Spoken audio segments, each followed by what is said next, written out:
Hello. I'm too scaredy to be a street photographer. Today I'm talking about writing in public.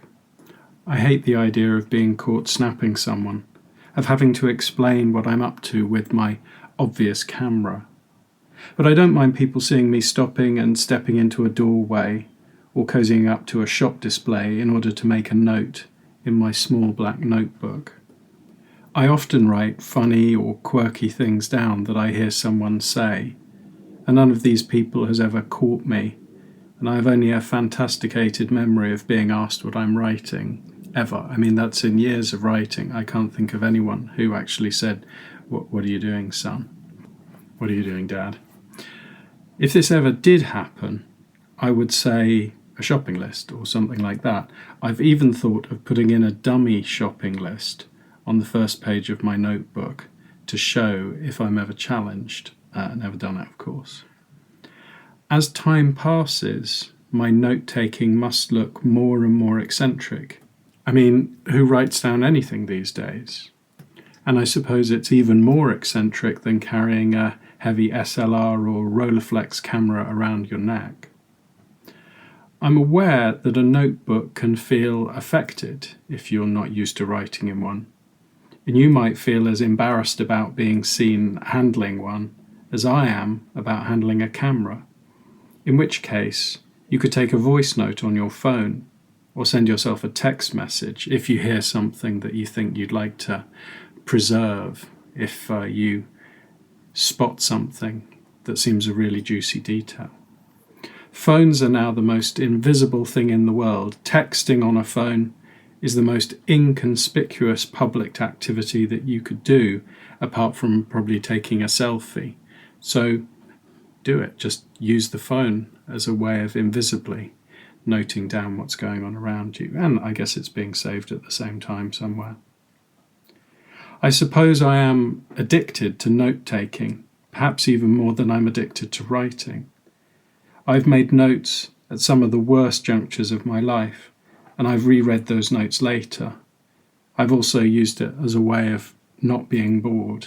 If I am stuck somewhere and there's nothing going on, I will write, note take, or draw.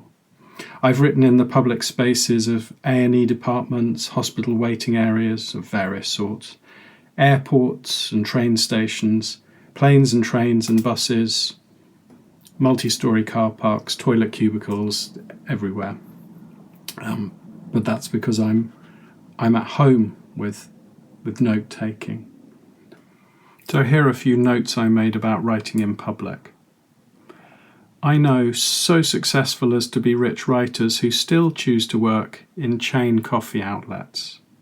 They're telling themselves, as they order a skinny latte, that they're not really at work, even if they have to produce 10,000 words a week to keep up with their publishing schedule. Do you write in public? David Mamet wrote a book called Writing in Restaurants, but I think most of us couldn't afford to write in restaurants, so we end up in cafes, chain cafes, or bijou little bespoke coffee outlets with intimidating baristas. So what's good about it? The chatter of people around you, sometimes brain-prangingly annoying, is a resource of sorts. Unlike the radio, they might say something that could go straight into a book. If it's off the radio, then it's copyright in a way, whereas public speech is yours if you overhear it. Sometimes when I hear someone speaking, a word from what they say can change the direction of a sentence, amusingly or satisfyingly. By writing in public, you are manifesting as a writer, or at least as a productive person, an emailer and a spreadsheeter, to everyone around you, to anyone who notices. I understand this may be important or useful to you.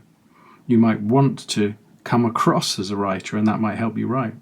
At the same time, you're doing something very, very normal. You're not writing in the sauna or the changing room of a swimming pool. You're where loads of people go to write.